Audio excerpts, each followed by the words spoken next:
The Fairmont Hotel on Beacon Street has 127 rooms, but only one that exists on no official floor plan. I've passed its door 1,843 times in my 4 years as night concierge, and every single time I stop. Not because I want to, because it wants me to. My name is Claire Ashford, and I work the overnight shift at the Fairmont Hotel in Boston's Back Bay neighborhood. The Fairmont opened in 1929, built during those strange final months before the stock market collapsed and the world changed forever. It was designed by architect Samuel Ridgway, a man obsessed with symmetry and sacred geometry. He believed buildings could hold energy, could channel something beyond brick and mortar. The hotel rises 8 stories above Beacon Street. Each floor contains 16 rooms, 8 on the east wing, 8 on the west, perfect symmetry, except for one detail that Samuel Ridgway never explained. Between the 3rd and 4th floors, there is a landing, a small space easily missed where the main staircase turns. And on that landing, there is a door. Room 3.5. The brass numbers are tarnished but still legible. I asked my manager about it during my first week. She looked at me for a long moment before answering. "Storage," she said. "Old linens, nothing interesting." But her eyes told a different story, and I noticed she touched the small gold cross at her throat when she said it. The Fairmont caters to a specific clientele: historians visiting the Boston archives, academics attending conferences at nearby universities, wealthy tourists who prefer old-world elegance to modern glass towers. Our guests appreciate the antique elevator with its brass gate, The original crown molding, the fireplaces in the deluxe suites that still burn real wood. We market ourselves as a step back in time. What we don't mention is that some parts of the hotel never moved forward at all. I work the front desk from 11 p.m. to 7 a.m., 5 nights a week. During those hours, the lobby is usually empty. Occasionally, a guest comes down for ice or asks for directions to an all-night pharmacy. But mostly, I sit behind the mahogany desk beneath the crystal chandelier and listen to the building breathe. Because old hotels do breathe. They expand and contract with temperature changes. Pipes knock, floors creak, windows rattle in their frames. After 4 years, I know every sound the Fairmont makes, which is why I noticed immediately when a new sound appeared. Footsteps on the staircase between 3 and 4. Slow, measured, crossing that small landing. Always at 3:33 a.m. I started tracking it in October. The first time I heard it, I assumed it was a guest who couldn't sleep. But when I checked the stairwell, no one was there. The second time, I thought it might be Marcus, our night maintenance man. But Marcus was in the basement checking the furnace when I heard them. The third time, I stood at the base of the stairs and listened. The footsteps crossed the landing, stopped, and then came the sound of a door opening, not the heavy fire door leading to the 4th floor. Something else, softer, older. I climbed the stairs slowly. When I reached the landing, the air temperature dropped at least 15 degrees.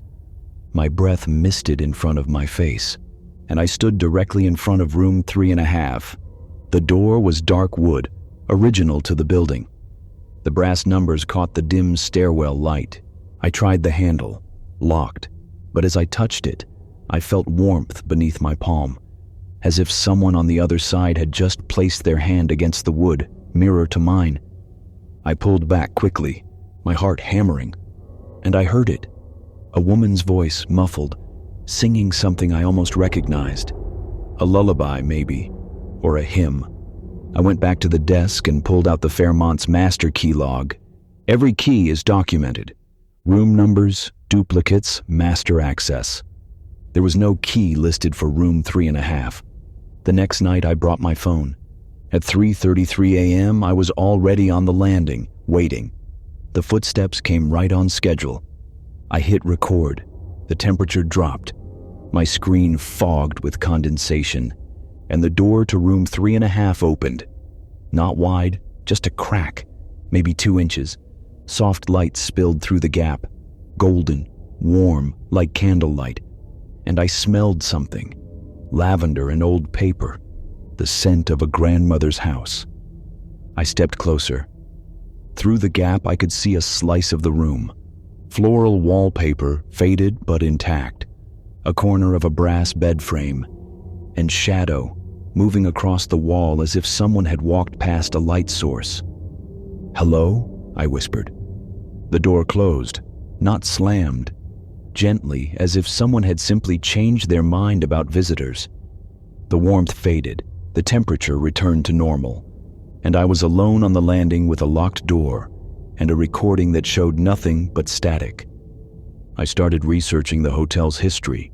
The Boston Public Library has an extensive archive on Back Bay architecture. I spent my days off in the reading room, going through old newspapers, building permits, society columns from the 1920s. The Fairmont's grand opening was covered extensively, November 14th, 1929, 2 weeks after Black Tuesday. The timing couldn't have been worse. The hotel opened to a city already beginning to understand that everything had changed. But Samuel Ridgway insisted on proceeding with an elaborate gala. Orchestra, champagne, Boston's elite dressed in their finest. The newspaper photographs show a party desperately pretending the world wasn't ending. I found a detail in the architectural plans filed with the city.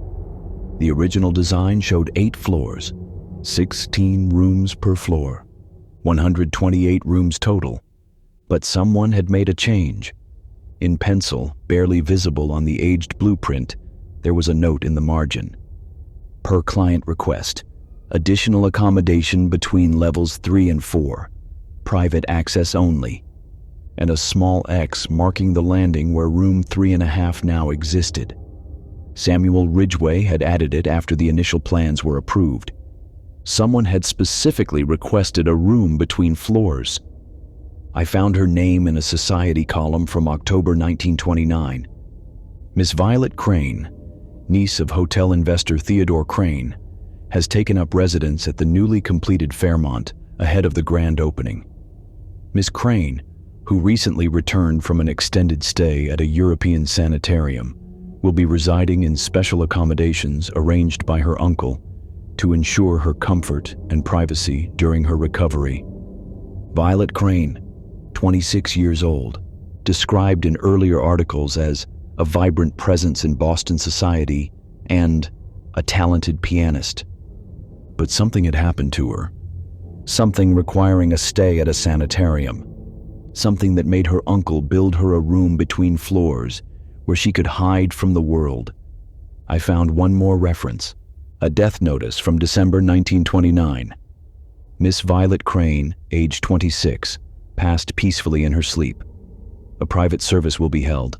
The family requests no flowers. 1 month after the hotel opened, she died there, in room 3.5. Marcus found me in the library on a Tuesday afternoon. He's 67, been working at the Fairmont for 30 years. If anyone knew the building's secrets, it was him. "You're asking about the room," he said, sitting down across from me. It wasn't a question. "How did you know?" "Because everyone who works nights eventually asks, the ones who can feel it anyway." He pulled out a worn leather wallet, and from it, a small black and white photograph. The image showed a young woman at a piano. Delicate features, dark hair, eyes that looked past the camera at something only she could see. "Violet Crane," Marcus said. "My grandmother was her nurse, stayed with her in that room until the end." "What happened to her?" Marcus was quiet for a moment. "They called it melancholia back then. Now we'd call it something different. Depression, maybe. Trauma. She'd lost someone. A fiancé who died in a car accident 3 months before their wedding. She stopped speaking after that, stopped eating. Her family didn't know what to do with her grief. So they hid her." "They tried to help her," Marcus corrected gently. "My grandmother said Violet loved that room, the privacy, the quiet. Being between floors meant she wasn't part of the hotel's regular rhythm. She could exist outside of time for a while. She played the piano they brought in, sang sometimes. My grandmother said she seemed almost happy there. For a little while. What happened? She died in her sleep. Peacefully, they said, but my grandmother always believed Violet chose to stay. Stay where? Marcus looked at me carefully. In the room, in the peace she'd finally found. That was the last place she felt safe. Why would she leave? That night, I made a decision. At 3:30 a.m., I took the master key ring from the desk. There were dozens of keys on it. Some labeled, others worn smooth and anonymous. I went to the landing and waited. At 3:33, the footsteps came, the temperature dropped, and I started trying keys. The 7th key slid into the lock, turned, clicked. The door opened under my hand. The room beyond was impossibly intact. Floral wallpaper in pale pink and green, a brass bed with a white coverlet, a small writing desk, and in the corner, a piano. The room was lit by 2 oil lamps that cast warm golden light. But the lamps weren't wired for electricity. They were actually burning. I could see the flames dancing behind the glass chimneys. And sitting at the piano was Violet Crane. I recognized her from the photograph. Same delicate features, same dark hair. She wore a pale blue dressing gown, and she was playing a melody I half remembered, a lullaby my own grandmother used to sing. She didn't turn, didn't acknowledge me, just kept playing. I stood in the doorway, afraid to step inside, afraid to leave. "Violet," I whispered. Her hands stilled on the keys. For a long moment, there was no sound. Then, without turning, she spoke. "It's peaceful here." Her voice was soft, barely above a whisper. "Between floors, between moments, I don't have to go forward, and I can't go back. I can just be." "Are you trapped?" "No." She resumed playing, the melody slow and gentle. "I'm resting. Do you want to leave? Where would I go?" The question hung in the air between us. Where would she go? The world she knew was gone. Everyone she'd loved had moved on or passed on. The grief that had brought her here no longer had context. She was a moment preserved, a note held indefinitely. "I'm not alone," she continued. "Others come, the ones who need rest, who need space between the world's demands. I share this place with them. We don't speak much. We don't need to. We understand." Others? The traveling salesman who couldn't face bankruptcy, the student who couldn't endure another day of expectations, the mother who needed silence after years of noise. They come, they rest, some leave when they're ready, some stay. I thought about the guests who checked in but never checked out, the occasional discrepancy in our records, the rooms that felt occupied even when they showed vacant. "How many?" I asked. "Does it matter?" Perhaps it didn't. Violet's playing shifted to a different melody, something sadder but strangely comforting. "You should go," she said gently. "Your world is still turning. You're not ready for this rest." Will I be? Ready, I mean? Everyone is, eventually, but not tonight. I stepped back into the stairwell. The door closed softly, and I stood there in the restored temperature, my hands shaking, my mind trying to process what I'd seen. When I returned to the desk, everything was exactly as I'd left it. The clock showed 3:47 a.m. I'd been gone 14 minutes. It felt like seconds. It felt like hours. I never told my manager what I found. I never tried to open that door again. But I listen for the footsteps every night. And sometimes, when the hotel is very quiet, I hear the piano, a melody between floors, a lullaby for the ones who need to rest. The Fairmont still operates. Guests still book rooms, enjoy their stays, leave glowing reviews. They comment on the historic charm, the attention to detail, the peaceful atmosphere.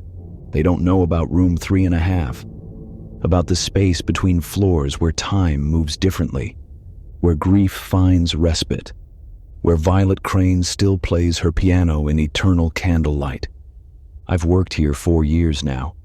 Sometimes I wonder if I'll ever leave.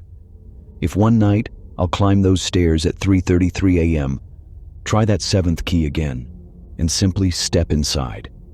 Not because I'm trapped, but because I've found a place where I can finally rest. Maybe you've stayed in an old hotel, felt the strange peace of a building that's seen generations come and go, heard music from empty rooms, felt watched by something that meant no harm. Those spaces exist, between floors, between moments, where the tired ones go to rest, and sometimes if you listen carefully, you can hear them breathing. The Parker House Hotel has been serving guests since 1855, making it the longest continuously operating hotel in America. In 171 years, we've perfected hospitality. We know when to offer assistance and when to fade into the background. But there's one guest we can never quite figure out how to serve, because he's been waiting in the same chair for 89 years. My name is Michael Torres. I'm the guest services manager at the Parker House Hotel in downtown Boston. I've held this position for 11 years. Before that, I was a front desk associate for 4 years. 15 years total in this building. 15 years of watching the man in the wingback chair. He sits in the northwest corner of the lobby, always the same burgundy leather wingback chair positioned to face the main entrance.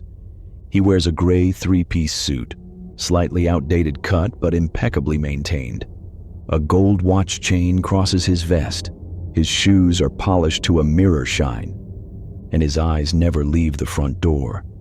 He's waiting for someone. I know this the way you know certain truths without being told. The set of his shoulders, the way his hands rest on the chair arms, ready to rise at a moment's notice. The expression on his face, patient but expectant.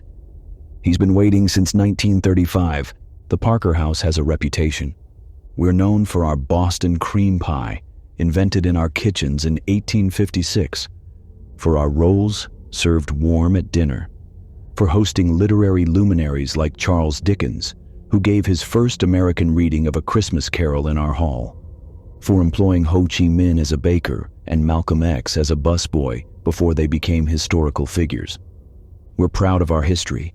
We tell these stories to guests, but there's one story we don't tell, about Edwin Mercer, the man who checked in on October 3rd, 1935, and never left. I learned about him during my second week as a front desk associate. It was 2 a.m. on a Wednesday. The lobby was empty except for me and the night auditor, Patricia.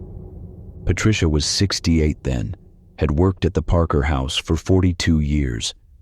She'd started as a housekeeper in 1967. "Do you see him?" she asked, not looking up from her paperwork. "See who?" "Northwest corner, the wingback chair." I looked. The chair was empty. "There's no one there, Patricia." She glanced up then, her eyes finding mine over her reading glasses. "Look again. Not at the chair, at the space around it." I did, and I saw him, not clearly, not the way you see a solid person, but the way you see heat shimmer off summer pavement, a distortion in the air, a sense of presence that occupied space without filling it, the outline of a man in a gray suit, sitting, watching, waiting. "His name is Edwin Mercer," Patricia said quietly. "He's been sitting there since before I was born." The Parker House archives are kept in a climate-controlled room on the basement level. I'm one of the few staff members with access. After that night, I started spending my breaks down there, going through old registries, guest logs, newspaper clippings filed away in acid-free boxes.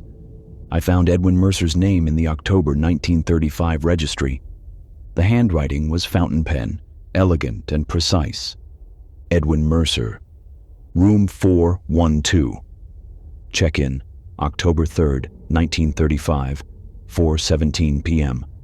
Check-out, October 15th, 1935. but there was a notation in the margin, added in different handwriting, different ink. Guest deceased October 12th, 1935. Room 412. Arrangements made by family. Edwin Mercer had died here, 3 days before his scheduled departure. I found the newspaper article in the Boston Globe archives, October 14th, 1935. Edwin Mercer, 42, of Cambridge, died suddenly at the Parker House Hotel on Saturday evening. Mr. Mercer, an accountant with the firm of Whitmore and Associates, had been staying at the hotel while his home underwent renovations. He is survived by his wife, Dorothy, and daughter Caroline, age 7. Services will be held at St. Paul's Church. Memorial donations may be made to Boston Children's Hospital. The article was brief, respectful. It mentioned nothing about the circumstances of his death. But I found something else. A staff incident report, filed by the night manager. October 12, 1935. Guest Edwin Mercer, room 412, found unresponsive at approximately 9:45 p.m. House physician Dr. Brennan called. Death pronounced at 10:23 p.m. Cause appears to be heart failure. Police notified as per protocol. Family contacted. Mr. Mercer had been waiting in the lobby for several hours prior to retiring to his room. Front desk staff reported he seemed anxious, repeatedly checking his watch in the entrance. He mentioned expecting his wife and daughter to join him for dinner at 7 p.m. They did not arrive. Edwin had been waiting in the lobby for his family, for dinner that never happened, and then he'd gone to his room and died. I started paying closer attention to him. Most guests didn't see him. They walked past the northwest corner without a glance, sat in nearby chairs, unaware they were sharing the space. But some noticed. Children, mostly. They'd stop mid-stride and stare. Point sometimes. Ask their parents, "Why is that man so sad?" The parents would look, see an empty chair, and redirect their children. "There's no one there, honey, come along." But the children knew, the way children always know. One evening in November, I watched a little girl approach him. She was maybe 6 years old, red coat, dark braids. While her parents checked in, she wandered to the northwest corner. She stood directly in front of Edwin's chair. I couldn't hear what she said, but I saw her lips move, saw her reach out as if to touch his hand, and I saw Edwin respond. The shimmer around him intensified for just a moment, solidified almost into visibility. He leaned forward slightly, spoke to her, though no sound reached me. The little girl nodded solemnly. Then she returned to her parents, took her mother's hand, and didn't look back. Her mother smiled at me as I handed over room keys. "She has quite an imagination," the mother said, "always talking to people who aren't there." I smiled back, said nothing, but I wondered what Edwin had told her. Patricia found me in the lobby later that night. "You're starting to understand," she said. "Understand what? Why he stays, why he can't leave. He's waiting for his family. He's waiting for a moment that already passed. His wife and daughter never came that night. Something prevented them. By the time Edwin died, it was too late. The dinner never happened. The reunion never occurred. And now he's caught in the waiting. Can't we help him?" Patricia looked at me with something like pity. 11 staff members have tried over the years. They've researched his family, found out what happened to his wife and daughter. Some have even tried to communicate with him directly, to tell him he can stop waiting. But he doesn't hear us, or he can't hear us. He's locked in that moment, October 12th, 1935, waiting in the lobby for his family to arrive. And every day, he waits again. I became obsessed with Edwin Mercer's story. I tracked down records from the Cambridge Historical Society, found his home address, his employment history, his daughter Caroline's school records. And finally, I found what had prevented Dorothy and Caroline from meeting Edwin that night. A car accident. October 12th, 1935, at 6:47 p.m. corner of Massachusetts Avenue and Beacon Street. Dorothy Mercer's vehicle was struck by a delivery truck. Both she and Caroline survived. Minor injuries. They were treated at Massachusetts General Hospital and released later that evening. By the time they returned home, they'd received the telegram about Edwin's death. They never knew he'd been waiting, never knew that his last hours were spent watching for them, never had the chance to tell him they were safe. I printed the accident report, the hospital records, everything proving his family had survived. And one night at 2 a.m., when the lobby was empty, I approached Edwin's chair. Up close, he was more visible. The air didn't just shimmer, it held his shape, his features. I could see the texture of his suit, the links of his watch chain, the concern etched into his expression. "Edwin," I said quietly, "your family is safe." He didn't respond, didn't turn. His eyes remained fixed on the front entrance. Dorothy and Caroline were in an accident, but they survived. They're safe. You can stop waiting. Nothing. I set the papers on the small table beside his chair. They lived long lives. Caroline graduated from Radcliffe in 1950. She became a teacher, had 3 children. Dorothy remarried in 1942. She died peacefully in 1981. They're both gone now, but they were safe. You kept them safe. You can rest. For a moment, just a fraction of a second, I thought he turned toward me. Thought I saw his eyes, dark and deep and infinitely sad, meet mine. Then he looked back at the door, still waiting. I returned to my desk defeated. Patricia was right. He couldn't hear us. Or maybe he could hear but couldn't accept it. Maybe the waiting had become his existence. Maybe after 89 years, he didn't know how to do anything else. The hotel underwent renovations in the spring. Modern updates while preserving historic character, new carpeting in the lobby, fresh paint, reupholstered furniture. The project manager wanted to move the wingback chairs, rearrange the seating area for better flow. I convinced him to leave the northwest corner alone.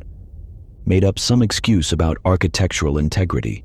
He didn't argue, but on the first day of work, when the renovation crew arrived at 6 a.m., 3 of them refused to work in the lobby. "Something's wrong with that corner," one man said. "Feels like someone's watching, makes my skin crawl." They worked around it, left Edwin's chair exactly where it had always been, and every evening when the crew left, I'd check. He was still there. Still waiting. I've been thinking lately about the nature of waiting, how it can become a kind of prison.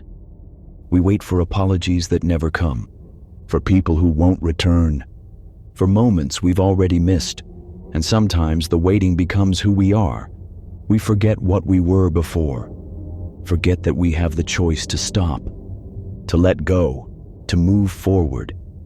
Edwin Mercer waited for his family, but maybe he's also waiting for permission.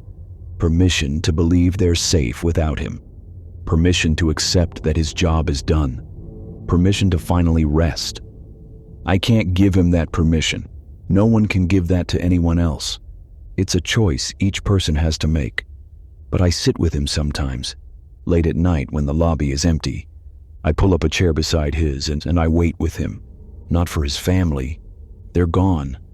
But for the moment when he might realize he can stop, when the weight of 89 years might finally lift, when he might stand up, smooth his vest, check his watch one last time, and simply walk away.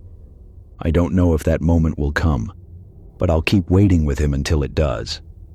Because isn't that what hospitality really is? Being present, offering comfort, witnessing someone's burden even when you can't remove it. The Parker House has been serving guests for 171 years. We'll continue serving them for many more. And in the northwest corner of our lobby, in a burgundy leather wingback chair, Edwin Mercer will continue his vigil. Still watching the door. Still waiting for a reunion that happened somewhere beyond time. Still believing that any moment now, his wife and daughter will walk through that entrance. and he'll finally rise to meet them. If you visit the Parker house, you might walk past him. You might sit nearby, unaware of the man in the gray suit. But if you're sensitive to such things, if you're a child, or simply open to seeing what's actually there, you might notice him. And if you do, maybe offer a kind thought. For the man who loved his family so much that even death couldn't stop him from keeping his promise, who waited for dinner that never came, who's been waiting ever since. Because some love is so strong it transcends time itself, becomes eternal, becomes a presence that fills a corner of a lobby with patient, endless devotion. That's Edwin Mercer, still waiting, still hoping, still believing that any moment now, they'll arrive. And finally, after 89 years, they'll sit down together, and he can rest. The Omni Hotel on the waterfront has 23 mirrors in the grand ballroom.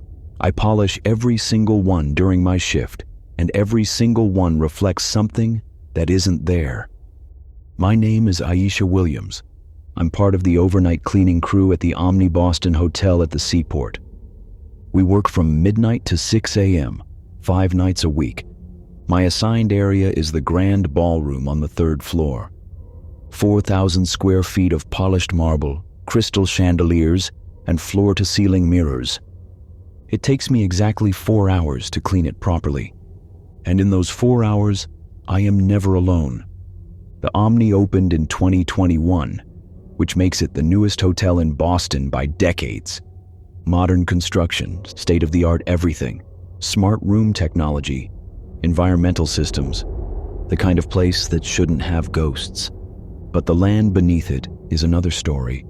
Before the Omni, before the Seaport District's glass towers and innovation centers, this was waterfront industrial space, shipping warehouses, fish processing plants. Before that, in the 1800s, it was part of the working harbor.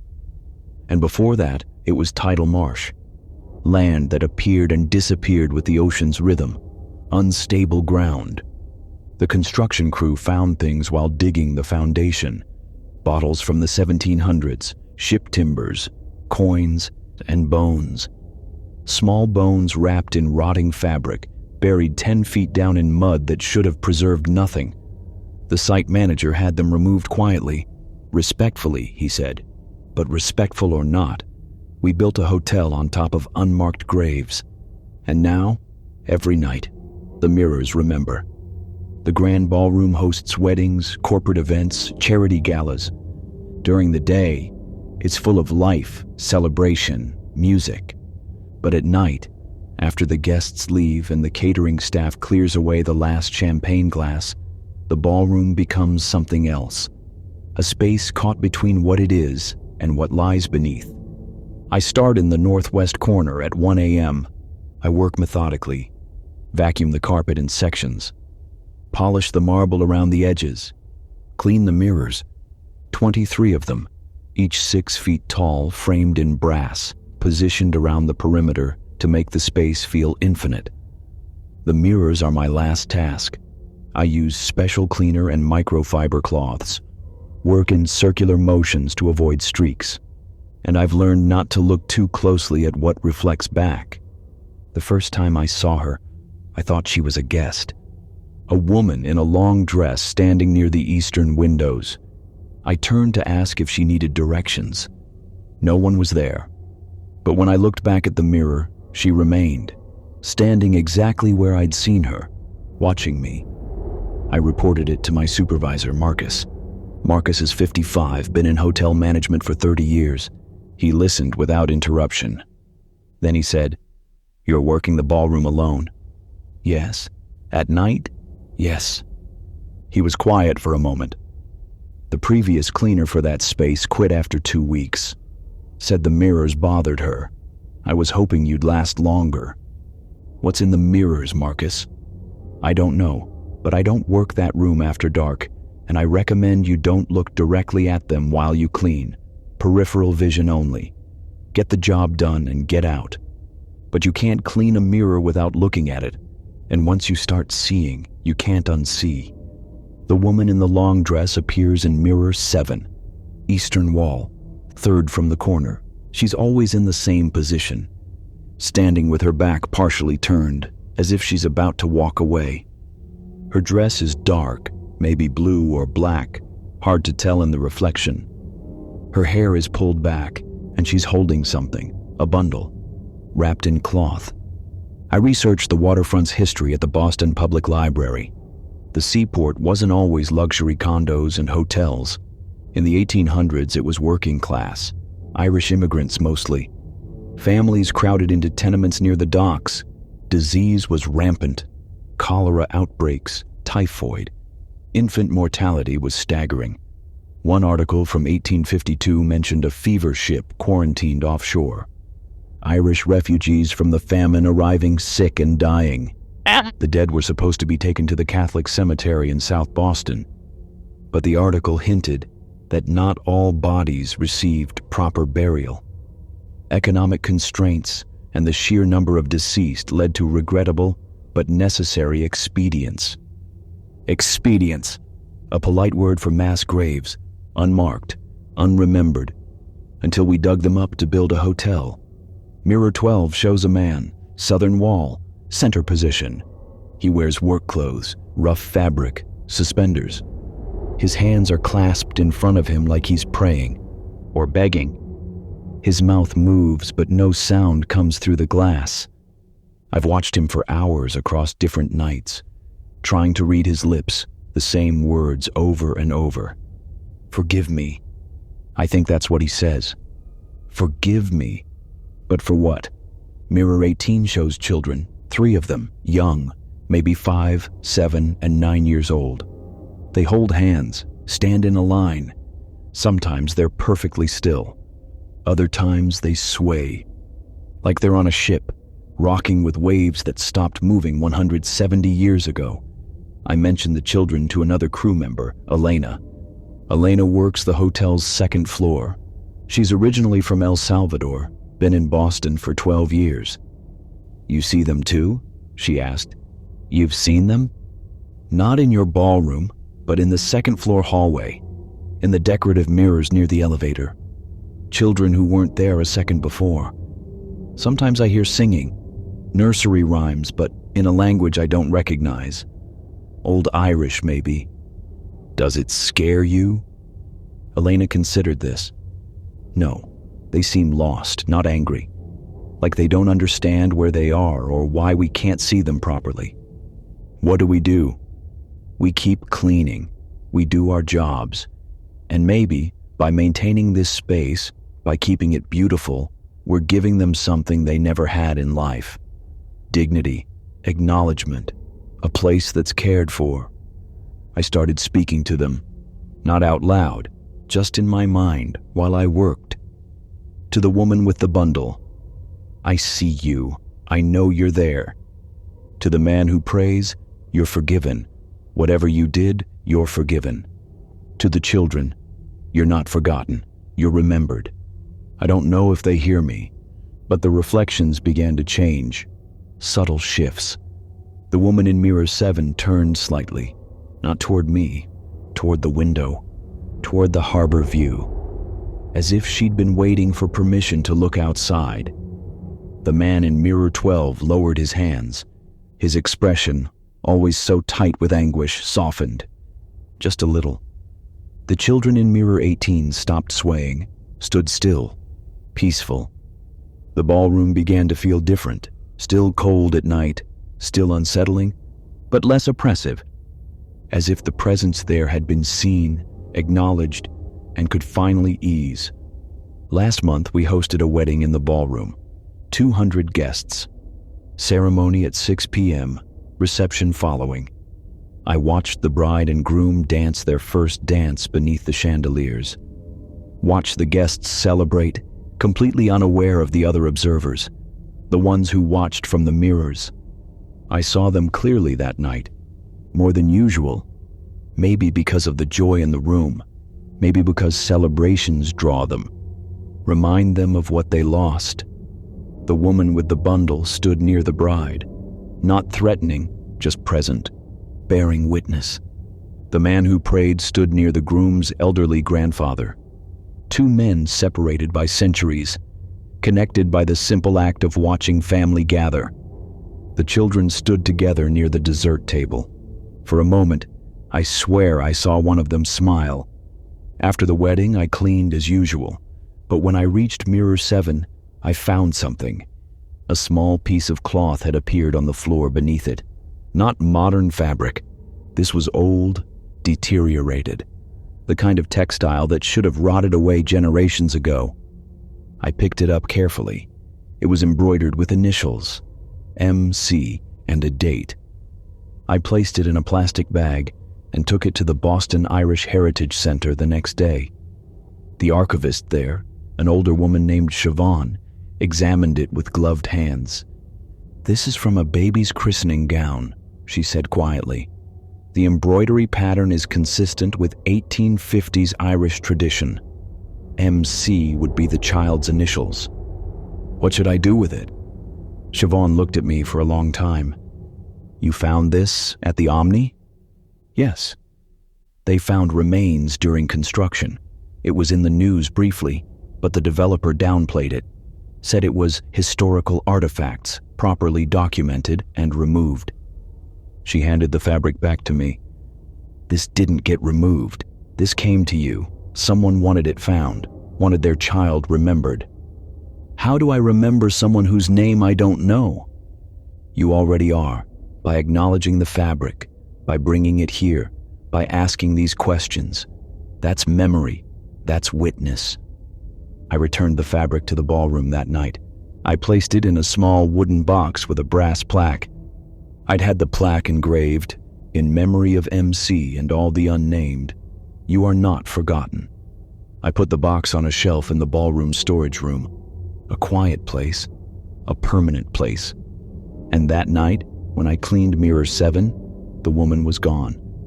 Not vanished in a frightening way, simply absent, as if she'd completed what she came to do, as if she could finally rest.